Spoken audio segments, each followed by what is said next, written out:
എൻ്റെ റേഡിയോ 91.2 ഓണാട്ടുകര പാസഞ്ചറിൽ ഇതാ നമ്മളിവിടെ എത്തിയിരിക്കുകയാണ്. അപ്പോൾ ഇന്നത്തെ ദിവസത്തെ ഒരു ടോപ്പിക് എന്ന് വെച്ചാൽ നമ്മൾ ഉദ്ദേശിക്കുന്നതും നമ്മുടെ ഒരു പുതിയൊരു വിദ്യാഭ്യാസ നയം നമ്മുടെ മന്ത്രി പുറത്തുകൊണ്ട് വന്നിരിക്കുകയാണ്. അതിനൊരു പൊതുജനാഭിപ്രായം തേടുന്നുണ്ട്. കാര്യം നമ്മുടെ മധ്യവേനൽ അവധിക്കാലം ഒന്ന് ഷിഫ്റ്റ് ചെയ്ത് നമ്മുടെ ഈ ഒരു മഴക്കാലത്തേക്ക് മാറ്റിയാലോ എന്നുള്ളൊരു ചിന്ത വരുന്നുണ്ട്. അപ്പോൾ അതിൽ കുറേയേറെ ആളുകളുടെ അഭിപ്രായങ്ങളും ഒക്കെ ഇങ്ങനെ വന്നുകൊണ്ടിരിക്കുകയാണ്. അദ്ദേഹത്തിൻ്റെ ഒരു ഫേസ്ബുക്ക് പോസ്റ്റിലുള്ള കാര്യങ്ങളൊക്കെ ഞാൻ കുറച്ച് മുമ്പ് ഇങ്ങനെ പറഞ്ഞു വന്നതായിരുന്നു. അപ്പോൾ അതിനകത്ത് അദ്ദേഹം പറയുന്ന ഒരു കാര്യം, നിങ്ങളുടെ അഭിപ്രായം തേടുകയാണ്. നമുക്ക് ഈ ഒരു കാര്യത്തിൽ നല്ലൊരു പൊതു ചർച്ച ആവശ്യമായതുകൊണ്ട് അത്തരത്തിലുള്ള ഒരു വിഷയമാണ് ഇന്ന് നമ്മുടെ ഓണാട്ടുകര പാസഞ്ചറിലും നമ്മൾ സംസാരിക്കാൻ വേണ്ടി ഉദ്ദേശിക്കുന്നത്. വിദ്യാഭ്യാസം നമ്മുടെ കേരളത്തിൻ്റെ ഒരു പ്രയോറിറ്റിയാണ്.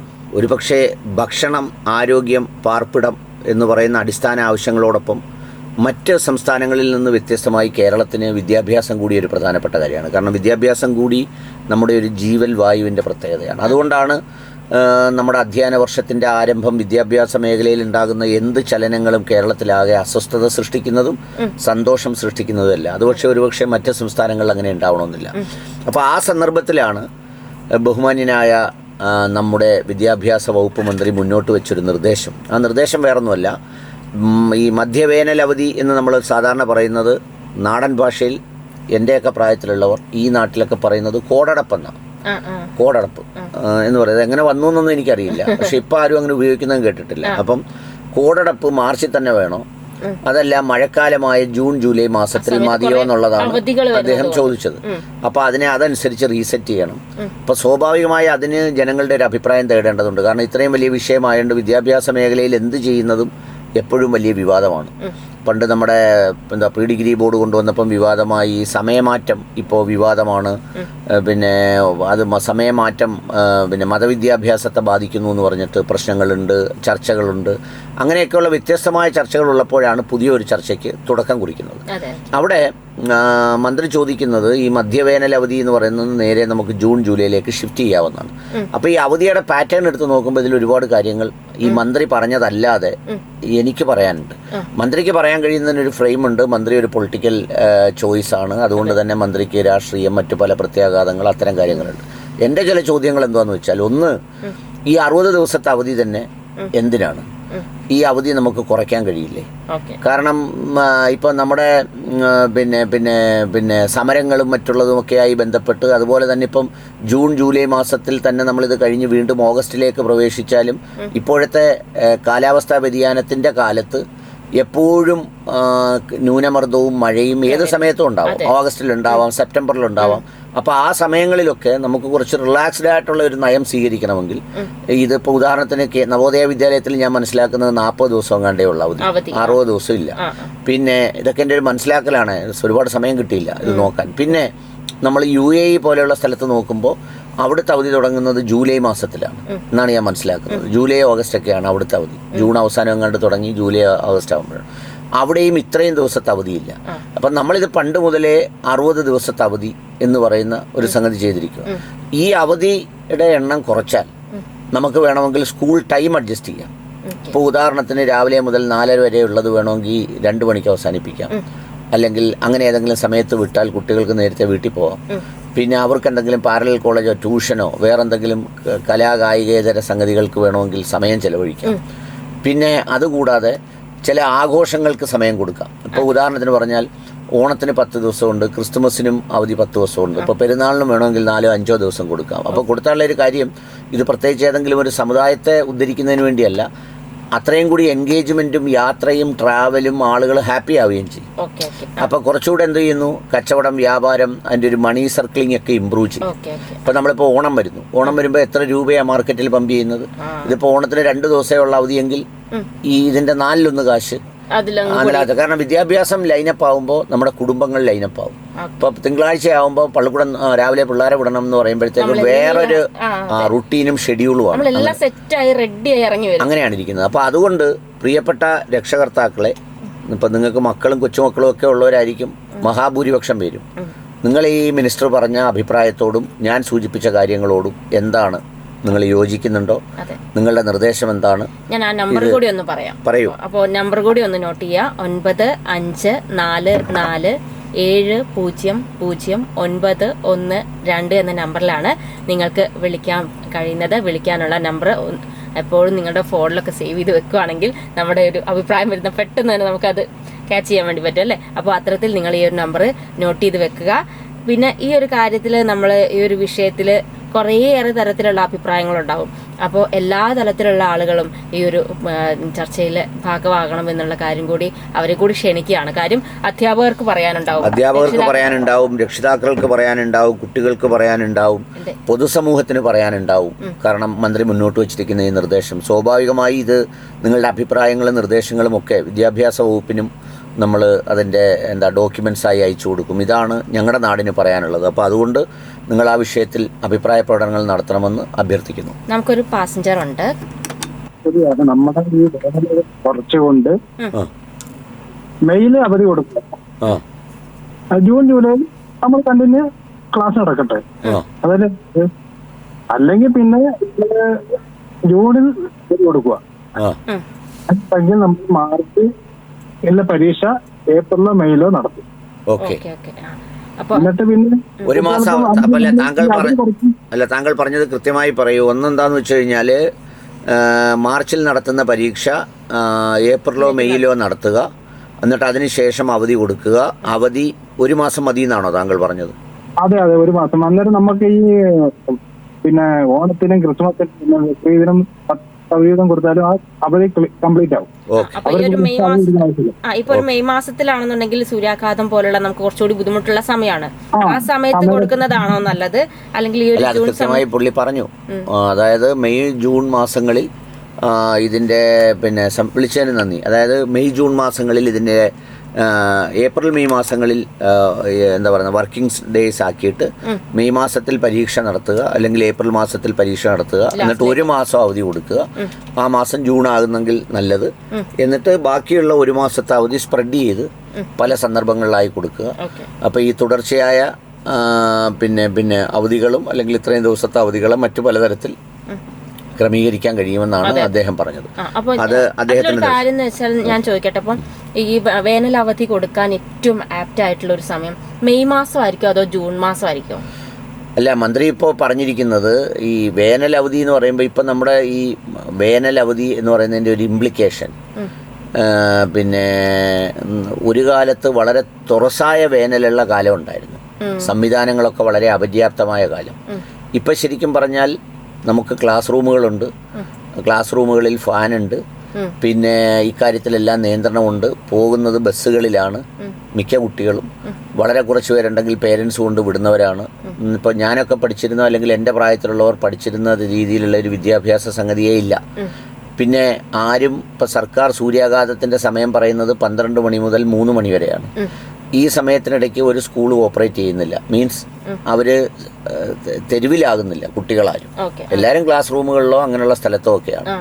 അപ്പോൾ അതുകൊണ്ട് ഒരു സൂര്യാഘാതം എന്നൊക്കെ പറയുന്നത് ഒരു സ്കൂൾ വിദ്യാഭ്യാസ സംഗതിയുമായി ബന്ധപ്പെട്ടുണ്ടാകുമെന്നൊന്നും. പക്ഷെ അത് എനിക്ക് തോന്നുന്നു കുട്ടികൾ കൂടി ഇരുന്ന് ഉണ്ടാവുമ്പോൾ ഈ ചൂടിലിരുന്ന് പഠിക്കാൻ വലിയ ബുദ്ധിമുട്ടാണെന്നൊക്കെ പറഞ്ഞു കേട്ടിട്ടുണ്ട്. അപ്പോൾ ആ ഒരു കാര്യം കൂടി നമ്മളൊന്ന് പരിശോധിച്ച് നോക്കണം. നമുക്കൊരു പാസഞ്ചർ ഉണ്ട്. ഹലോ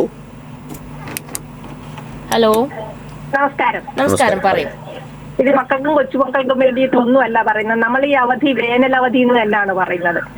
കാരണം കുഞ്ഞുങ്ങളെന്ന് പറയുന്നത് ഈ വിദ്യ അഭ്യസിക്കൽ മാത്രമല്ല, സമൂഹത്തിൽ നിന്ന് ഒരുപാട് കാര്യങ്ങൾ പഠിക്കാനുണ്ട്. അവർക്ക് സന്തോഷം തരുന്ന, മനസ്സിന് സന്തോഷം തരുന്ന കാര്യങ്ങൾ. ഈ മഴയത്ത് കുഞ്ഞുങ്ങളെ ഇറക്കി വിട്ടിട്ട് എന്തെങ്കിലും സാധിക്കാൻ പറ്റുമോ? അപ്പൊ ഈ അവധി വേനൽക്കാലത്ത് തന്നെ ആകുന്നതായിരിക്കും നല്ലത്. യാത്ര പോകാനായാലും അവർക്ക് കാര്യങ്ങൾ പഠിക്കാനായാലും പിന്നെ കായികങ്ങൾ ഇഷ്ടം പോലെ നമ്മൾ അതൊക്കെ കണ്ടു വളരാനും കഴിക്കാനും ഒക്കെ കുഞ്ഞുങ്ങൾക്കുള്ള ഒരു അവസരമാണ് അത്. അപ്പൊ അത് വളരെ ബുദ്ധിമുട്ടാരോ ചെയ്തു വെച്ചതാണ് ഈ വേനൽ അവധി എന്ന് പറയുന്നത്. അപ്പൊ ഈ സ്കൂള് ഈ മഴ സമയത്ത് കുഞ്ഞുങ്ങൾ വീട്ടിലിരുന്ന് ഞാൻ നോക്കിയിട്ട് കുറച്ചുകൂടി മൊബൈലിന് അഡിക്റ്റ് ആകത്തേ ഉള്ളവര് ഈ ഒരു അന്തരീക്ഷമായിട്ട് പൊരുത്തപ്പെടുമ്പോഴത്തേക്ക്. അപ്പൊ അവർക്ക് കളിക്കാനും വളരാനും ലോകം കണ്ടു വളരാനും ഉള്ള ഒരു അവസരം കൂടി കൊടുക്കണം. വിദ്യാഭ്യാസം. അപ്പൊ ഈ ചൂട് കാലത്താണോ അതിനുള്ള ഏറ്റവും സൗകര്യപ്രദമായ സമയം കളിക്കാനും ഓടാനും? തീർച്ചയായിട്ടും അതല്ലേ വേനൽ സമയം എന്ന് പറയുന്നത്. വൃക്ഷങ്ങളൊക്കെ കഴിച്ചും കൂട്ടും ഒക്കെ നിൽക്കുന്ന. പിന്നെ നമ്മൾ ഈ സൂര്യാഘാതം അല്ലെങ്കിൽ അങ്ങനെ പറയുന്നതിലൊന്നും കാര്യമില്ല എന്നാണോ? എക്സ്ട്രീം സൂര്യാഘാതം എന്ന് പറഞ്ഞാൽ ഉച്ച സമയങ്ങളിൽ അങ്ങനെ പുറത്തിറങ്ങി നടക്കുന്നില്ലല്ലോ നമ്മള്. സമയങ്ങളിൽ അതിന് സമയമുണ്ടല്ലോ, ഒരു പരിധി ഉണ്ടല്ലോ. 3 മണിക്ക് ശേഷം. മഴക്കാലത്ത് എത്ര തീവ്ര മഴയായാലും ഇതായാലും ക്ലാസ് തുടരാം എന്നാണോ പറയുന്നത്?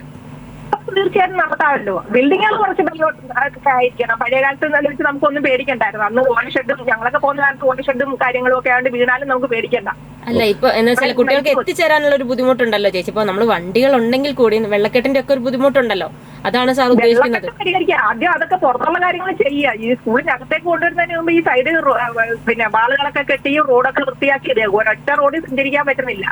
അതൊക്കെ ആദ്യം മനസ്സിലാക്കുക. ഈ മനുഷ്യന്മാരെ പുറത്ത് വെച്ച് കൊല്ലാതിരിക്കുക. കാരണം കുളം പോലാണ് റോഡുകൾ നടക്കുന്നത്. ഞാൻ ഈ ഭാഗങ്ങളിലെല്ലാം സഞ്ചരിക്കുന്ന ഒരാളാകുന്നതുകൊണ്ട് എനിക്കറിയാം. ഒരൊറ്റ ഭാഗത്തിൽ കഴിഞ്ഞ ദിവസം പഞ്ചായത്തിൽ കൃഷിയുടെ പഞ്ചായത്തിൽ വാഴ വെച്ച് അതായത് പഞ്ചായത്ത് പ്രസിഡന്റ് ഇരിക്കുന്നതിന്റെ മുമ്പിൽ അത്രമാത്രം റോഡ് പ്രശ്നങ്ങളാണ്. വലിയ സന്തോഷം ചേച്ചി. അപ്പോൾ അത്തരത്തിൽ ശരിയാണ്. നമ്മളിപ്പോ ചില കാര്യങ്ങൾ നമ്മൾ പറഞ്ഞു വെക്കുകയാണെന്നുണ്ടെങ്കിൽ ചേച്ചി ഇപ്പോൾ പറഞ്ഞത് മഴക്കാലത്ത് എന്തൊക്കെയായാലും നമ്മൾ വീട്ടിൽ തന്നെ ഇരുത്താം എന്നുള്ള രീതിയാണ് ചേച്ചി പറഞ്ഞിട്ടുള്ളത്. അപ്പോൾ അതിലൊരു വൈരുദ്ധ്യം നമുക്ക് തോന്നുന്നത് ശരിയാണ്. ഈ ഒരു വേനൽ അവധിക്കാലത്ത് നമ്മൾ ഈ ഒരു വലിയ കൊടിയ ചൂടിന്റെ സമയത്ത് നമ്മൾ വീട്ടിനുള്ളിലിരിക്കും. പക്ഷേ എങ്കിൽ മഴ സമയത്ത് നമുക്ക് എന്തായാലും പുറത്തിറങ്ങാൻ വേണ്ടി പറ്റില്ല. പക്ഷെ ആ സമയത്ത് കുട്ടികളെ എത്തിക്കാനുള്ള സജ്ജീകരണങ്ങൾ സ്കൂളുകളിലൊക്കെ എത്തിക്കുകയാണെന്നുണ്ടെങ്കിൽ അത്തരത്തിലുള്ള സജ്ജീകരണങ്ങൾ ഉണ്ടെങ്കിൽ മഴക്കാലത്ത് ഇതിനൊന്ന് ഭേദമാക്കി കൊണ്ടുപോകാം എന്നാണ് ചേച്ചി ഉദ്ദേശിച്ചത്.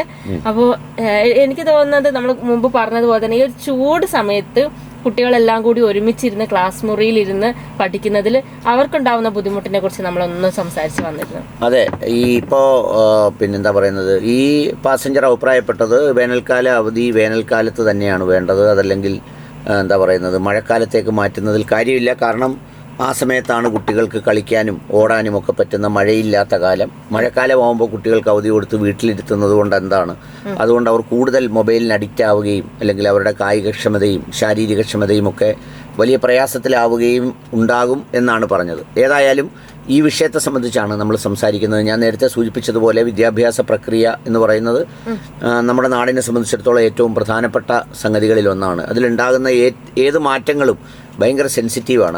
അതുകൊണ്ടാണ് മന്ത്രിയും വളരെ കരുതലോടെ ഈ വിഷയത്തിൽ എന്താണ് നമ്മൾ എടുക്കേണ്ട നിലപാട് അല്ലെങ്കിൽ നിങ്ങളുടെ അഭിപ്രായം എന്താണ് എന്ന് കൃത്യമായി ചോദിച്ചത് അതുകൊണ്ട് കൂടിയാണ്. ഏതായാലും ആ വിഷയത്തിൽ നിങ്ങൾക്ക് വിളിക്കാം, നിങ്ങളുടെ അഭിപ്രായങ്ങൾ പറയാം.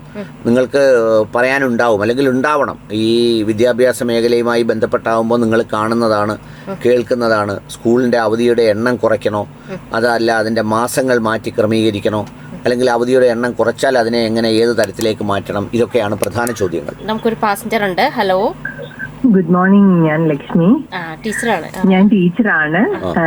അവധി എങ്ങോട്ട് മാറ്റുന്നു എന്നുള്ളതല്ല.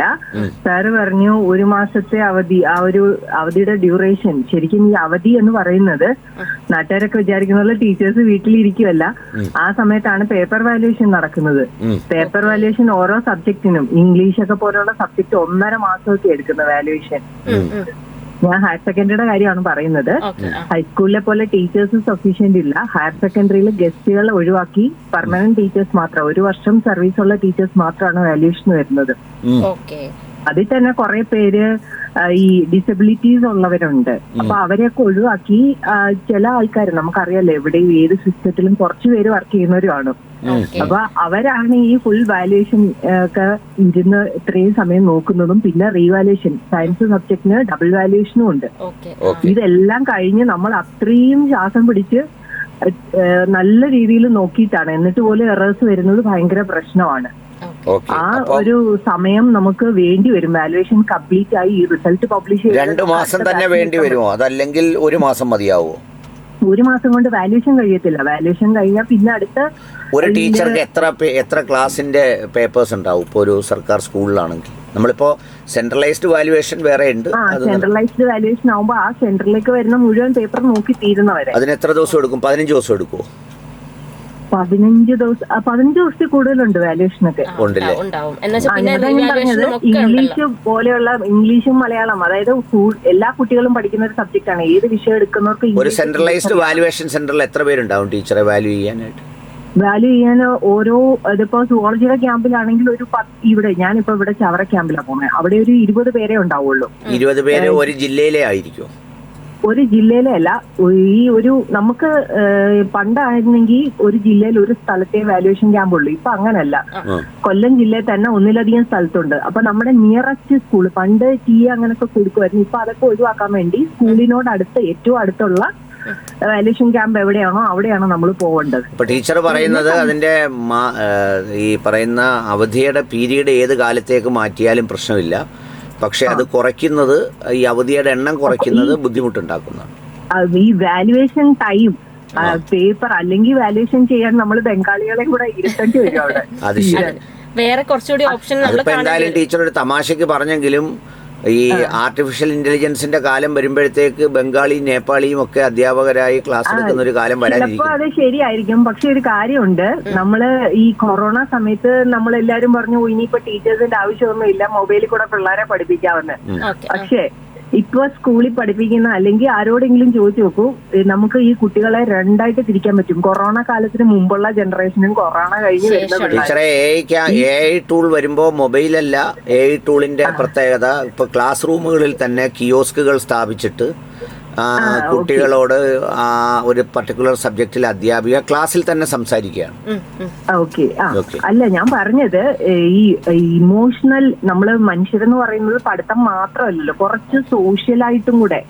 ഈ കുട്ടികൾ പഠിക്കുക എന്ന് പറഞ്ഞാൽ ടെക്സ്റ്റിലുള്ള കാര്യങ്ങൾ പഠിക്കുന്നതിന് ടീച്ചറിന്റെ ആവശ്യമില്ല, പക്ഷേ അവരുടെ ബിഹേവിയറിൽ ഭയങ്കരമായ വ്യത്യാസമാണ്. എത്ര % അധ്യാപകരുണ്ടാവും ടീച്ചർ ഇങ്ങനെ ഈ ബിഹേവിയർ സംഗതിയിൽ കോൺസെൻട്രേറ്റ്? ടീച്ചറുടെ ഒരു എക്സ്പീരിയൻസിൽ നമ്മളിപ്പോ ഒരു 100 അധ്യാപകരെ എടുത്താൽ എത്ര പേരായിരിക്കും ആ കുട്ടികളുടെ ഒരു?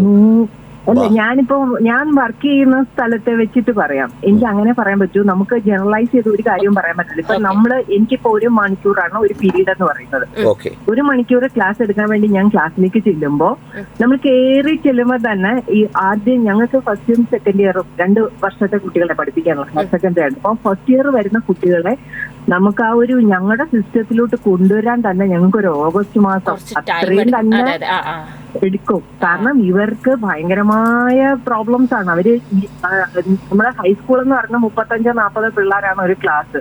ഹയർ സെക്കൻഡറി 65 പിള്ളേരൊക്കെയാണ് നമുക്ക് മിനിമം. അത്രയും കൂടുതൽ കുട്ടികള്. പിന്നെ സ്കൂൾ കെട്ടിടങ്ങളൊക്കെ പഴയ കണക്കനുസരിച്ചുള്ളതാ. അപ്പൊ ചെറിയ റൂമുകളാണ്. ഇപ്പോഴത്തെ പുതിയ ബിൽഡിങ്ങുകൾക്ക് അങ്ങനല്ല. പക്ഷെ ഞങ്ങളുടെ പോലെയുള്ള പഴയ 100 വർഷം പഴക്കമുള്ള സ്കൂളിനൊക്കെ ചെറിയ ക്ലാസ് റൂമുകളാണ്. അപ്പൊ ഇത്രയും സ്ഥലത്ത് ഈ പിള്ളേരെ കുത്തിഞ്ഞെരുക്കി ഇരുത്തി നമ്മളും കൂടി ഇരിക്കുമ്പോ തന്നെ നമ്മളും റെസ്റ്റ്ലെസ് ആവും, കുട്ടികളും റെസ്റ്റ്ലെസ് ആവും. പിന്നെ ഒരു പ്രശ്നം, വിവിധ സ്കൂളുകളിൽ നിന്ന് വന്ന ടോപ്പേഴ്സ് ആയിട്ടുള്ള കുട്ടികളായിരിക്കും ഈ സയൻസ് പോലെയുള്ള സബ്ജക്റ്റിലേക്ക് വരുന്നത്.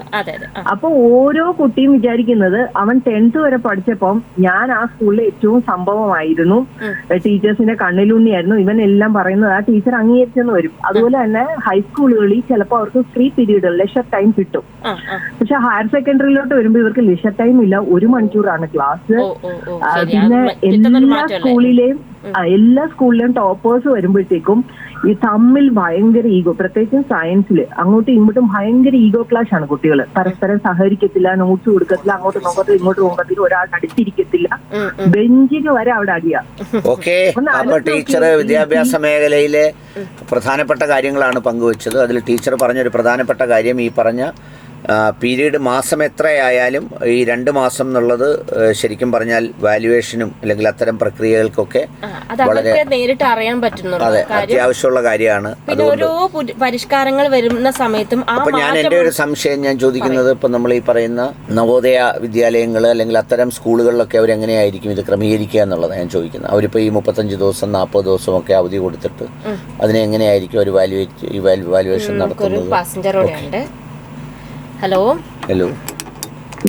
നമസ്കാരം. പറഞ്ഞോളൂ. നമ്മൾ പറയുന്ന വിഷയം മന്ത്രി വന്നിട്ടില്ല സാറേ.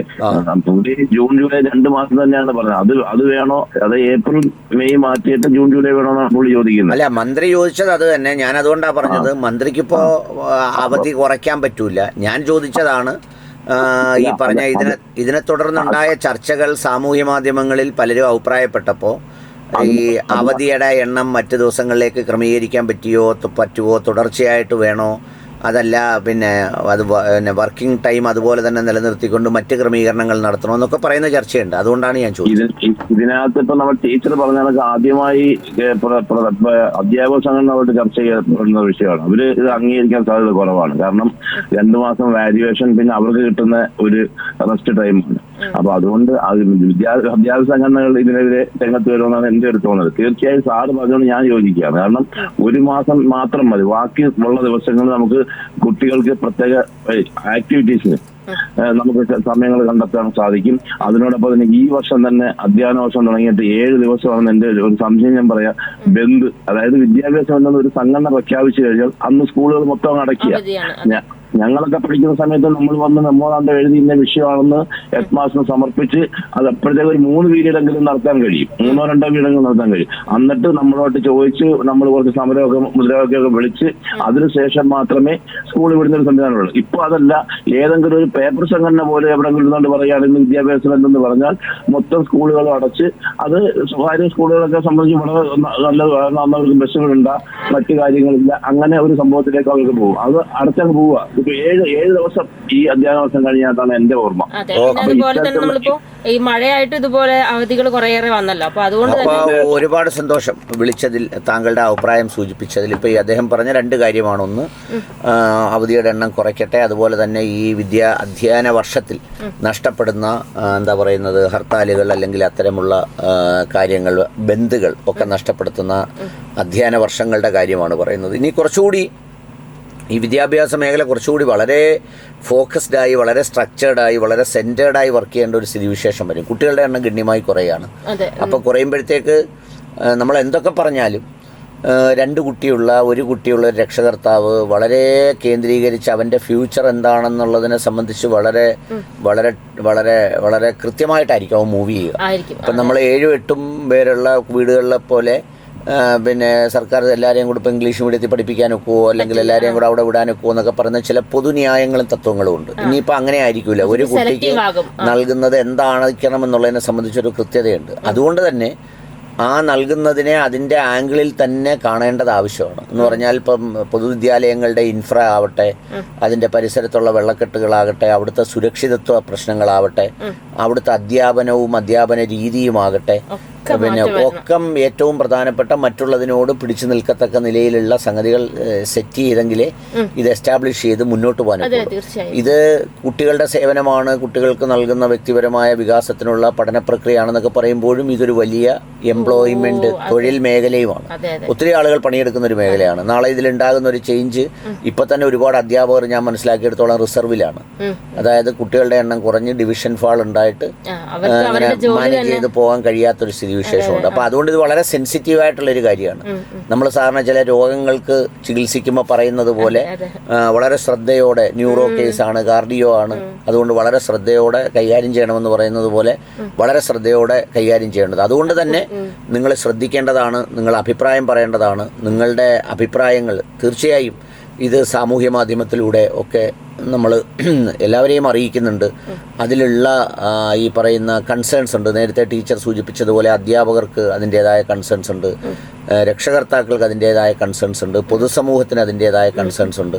അപ്പോൾ അത്തരം കാര്യങ്ങളൊക്കെ പറയാനുള്ള ഒരു അവസരമാണ് നമ്മൾ ഓണാട്ടുകര പാസഞ്ചറിൽ ഇന്ന് കൊടുത്തിരിക്കുന്നത്. നമ്മൾ അതുകൊണ്ട് തന്നെ മന്ത്രി പറഞ്ഞ ഒരു കേന്ദ്രീകൃത ടോപ്പിക്കിൽ നിന്ന് തന്നെ കുറച്ചുകൂടി അഡീഷണൽ ചോദ്യങ്ങൾ നമ്മൾ സമൂഹത്തോടെ ചോദിക്കുന്നുണ്ട്.